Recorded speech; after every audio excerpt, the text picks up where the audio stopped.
ko, iba pala talaga din ang cellphone at saka itong camera ko. Very old na guys, yung aking ano. So, I have to start filming na talaga sa ating cellphone.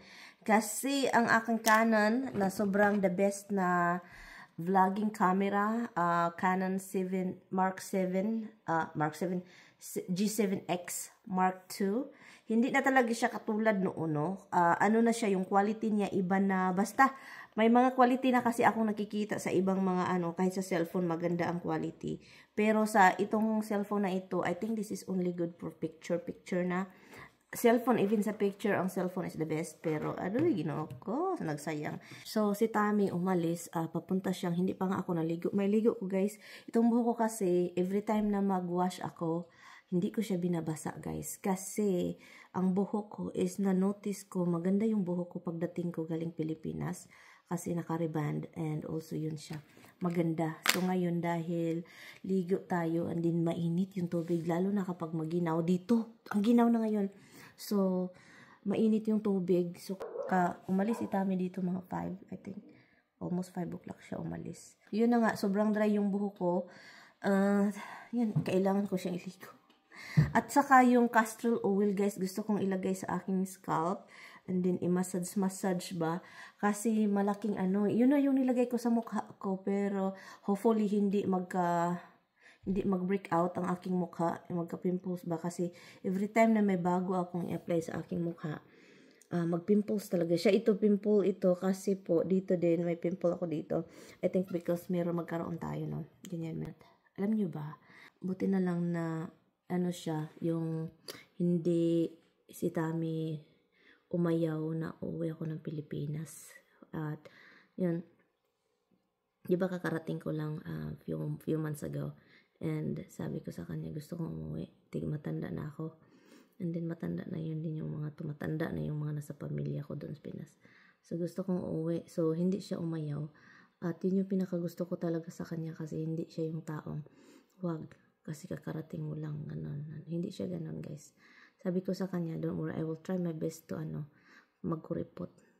Kasi going back home, hindi naman talaga ikaila na magkagasto tayo. Yes, gumasto ako ng, alam nyo, maraming nagsasabi na kuripot. Well, of course, we have to kind of like, you know, kasi hindi kinakita yung pera na ganun, pinupulot lang ba. So, yes, yung pagdating ko, inano ko yung mga pamilya ko, mga kapatid ko, pina-priority ko. At this time, kung uuwi din ako, gusto kong mag-spend lang din time sa kanila. Yun lang. And then, hindi yung pumunta sa ibang mamahaling lugar. Gusto ko spend time and mas prepare ko sa bukid. So, sabi ko sa kanya, kahit hindi katihik, kahit giver siya, giver man si Tami, kahit hindi siya yung taong kuripot, pero ako na yung mag-adjust para hindi siya makasabi na, wow, uwi siya ng uwi, and then, gasto ng gasto. Hindi natin alam ang nasa utak, no? Pero si Tami kasi hindi siya yung taong magsasalita ba, yung parang, grabe ka naman pagastuhin, hindi siya ganun. Pero magbigayin siya, guys, every time nandun ako sa Pilipinas, gamitin mo yung card, card kasi tinawagan namin yung mix na pwedeng magamit international. At yun, guys, sabi ko sa kanya, you know, gagasto ako, you know, sa family, and then swimming, enjoy, hang out, ganun. Pero hindi yun talagang, you know, like yung mga ibang abroad na makapagdating, grabe. Kasi ang rason sa pag-uwi ko, kasi sabi ko, is to spend time sa kanila. At, you know, hindi naman yung parang pabunggahan para may masabi ang kapitbahay. So, sabi ko sa kanya, don't worry kasi hindi ako ganyan. So, I will try, you know, pero guys, pera ko naman. Pero, obviously, kung matapos yung pera ko, sa kanya ako patungo. Of course, no? Sa kanya ako hihingi. Alangan saan pa man. No? So, kaya ina-avoid ko talagang gamitin yung credit card ko sa Pinas kasi siya po yung nagbabayad sa credit card. So, yun yung ina-avoid ko. Kung meron akong pera, yun yung sa bangko ko. Yun yung ginagasto ko. Last week ko, hindi ko nagasto lahat budget ko, which is really good kasi, you know, alam nyo naman, pagdating natin dito sa Amerika, bayaran dito, bayaran doon. Hindi talaga yung talagang, iwan ko, basta yun yung napakaganda kaya. Kasi, alam nyo, sinasabi ko ito ngayon na uuwi ako. Pero kung kilala ninyo ako, ano yung utak ko, paiba-iba. Gustong mag-uwi, gustong hindi uwi, ganun. Pero sinasabi ko ito kasi, you know, alam nyo na, excited. Gusto ko lang ma-share. At hopefully, hindi mag-change yung mind ko. Kasi iba talaga utak ko, guys. Paiba-iba. So, I'm home na. Ay. Nakabili na ako. Ito lang yung nabili ko, guys. Corn. At saka itong beef. Kasi magluto po tayo ng sinabawan na beef. Look siya. Bread para sa ano. Yung parang mag-ano tayo ba? Gawa tayo ng anik-anik. So, look. Bakit meron pa dito? Kain lang ako konti, guys. Kasi gutom ako. Oy, mamaya na ako magluto sa hapon. Hapon ako magluto. So, yun. Meron tayo ditong anong ulam. Gulay, guys. Of course, gulay. Ito siya. Tapusin natin yan. At itong mga pagkain dito, kay Tami man yan. Yan. So, si Tami, ginawan ko siya ng ano. Itapon ko na to kasi sira na ito for sure. Tira na yan. So, yun. Magawa tayo ng nilagang baka. Walang buto, guys. Ang mahal-mahal, guys, kapag bumili ka ng buto-buto. Ang mahal, uy. Hindi kaya sa power.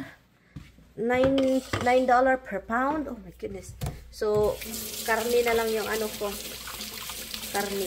Yung punod talaga, jud. Masarap sana yung buko talaga kasi masarap ang sabaw kapag may buko, guys. So, yun siya. And, kain lang ako kasi it is 12:30 na. Kahit konting ano lang, kanin. Konting kanin, gulay, yun. Okay na, fights na sa akin. Hello, good morning. Good morning, good evening. Oh, good morning, good evening. Good morning pa, it's 11:01. So, alis si Tami ngayon. Trabaho siya. Tingnan yung gusto niyang pumasok, oh. So, pangit yung temperature. So, ngayong araw, guys, is titingin ako sa garden kasi below freezing na. Freezing tonight. 32 degree is freezing. So, that means mag-ice kung anong nasa labas. So, yung mga nasa refrigerator ko sa porch, kunin ko yung mga drinks. At saka yung kamatis ko, tignan ko din kasi ano. At yun, so kailangan kong mag-grind. Ang dami pang dahon, guys, sa ating kahoy, oh. Dami pang dahon. And, so dahil sa mga dahon na yan, mag-grind na lang ako ng grind kasi talagang ang dami. Mahirap magkulik, guys, kapag fall. Mag-apas ka ba kay basin mabtag snow, matabunan ng dahon, pangit tignan. So, yun. At saka, yun, papasok lang ito. Roxicles. Rocks. And then, so, yun. So, kung nabalitaan nyo, diba, kinancel ko yung ating giveaway. At dahil nga yun sa problema, guys, at yun na, alam nyo na, priority ko yung nasa Pinas muna. And kahit hindi ko dapat asikasuhin kasi may mga asawa naman yung kapatid ko, no? Asawa dapat ang pero dahil kapatid ko yung so kailangan kong tulungan. Ang pangit ng pakiramdam ko, hindi ako alis ngayon. So, gusto ko sanang aalis para bibili kay Tami ng, tawag nito, romaine. Ang aking baby Tami. Did you have everything? Dito, guys, it's a mess because Tami have not done. She's doing something pero hindi pa siya tapos. Look, nakita ninyo yan. He's not done yet. You're not done yet, right? Not yet. Say hi to YouTube, eh. Hi, guys. YouTube, you miss this boy? Look, you miss that boy? Oh, my. Nobody missed this guy. You miss your dada? You miss Dada? Dada's now home, so no one can give you some turkey, yeah? Hello, yung baby, hello. Hi, Japa Jap. Hi, baby ni Mama. Ito, guys, nagluto po ako dito ng ating leftover. So, sa mga nagtatanong po, marami-rami pong nagtatanong na bakit ngayon ka lang dumating sa buhay ko. Nagtatanong kung bakit daw marami daw yung mga niluluto ko. And then, ako lang daw kakain or si Tami, kaming dalawa. So, may mga nagtatanong talaga kung bakit gano'n, no? So, ang sagot lang dyan is, gusto po talaga naming maraming leftover, guys. Kasi gusto namin yung aming kinakain is makukuha lang sa refrigerator kapag hindi namin feel magluto, no? So, kaya yun siya, guys. So, dito ko po siya niluluto, hindi po sa microwave. I try my best, talaga, na dito ko siya lulutuin sa kaldero kaysa microwave. Kasi ang microwave, it's a bad idea, guys. No? So, bad idea po talaga siya. But anyway, so yun siya. So, ako lang dito mag-isa. It's already 8:31 or 8:30. So, ipalabas ko lang itong aking alaga mamaya. Pagkatapos kong kakain and then matulog na. Kasi, well, actually, maghiga-higa lang. Kausapin yung mama at papa ko. And, yun. Mag-close tayo ng window kasi sobrang open pa yung window natin dito. So, yun lang, guys. At, yun. So, kanin lang, sabaw, at saka yun. Yun yung sabaw na niluto ko, guys. Iba kasi kapag sa kaldero talaga initin, no? Hindi talaga, iba. But anyway, so yun siya. Yun yung ating kakainin. And, so, i-close ko lang yung ating, yung ating blind kasi makikita tayo sa labas. Hindi natin alam kung anong meron, no? Kung sinong makakita sa atin dito. Yun, and then ako lang dito mag-isa. Dito lang yung naka-on yung ilaw dito sa ating, kain lang ako.